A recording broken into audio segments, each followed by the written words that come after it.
right, so we are out for a drive in the museum's Pursuit Marshal. Andy, why don't you tell the people a little bit about this Studebaker?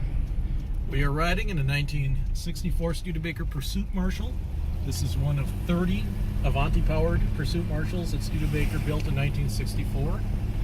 This car was sent out to the Seattle Police Department for evaluation, and they put about 900 miles on it.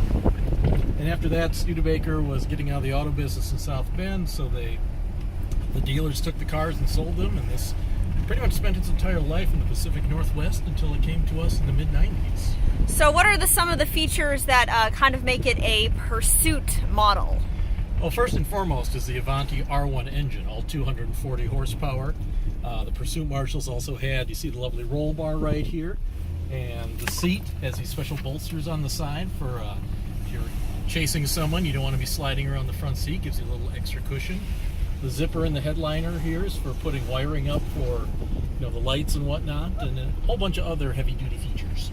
Oh, very nice. Is there anything else you want to share about this car before we sign off? Oh, I love this part. You see the speedometer says certified with the extra long needle, so when you are chasing speeders, you need to know how accurate, so you can accurately tell how over the speed limit they were going. That is a very awesome feature. Well, thank you for sharing.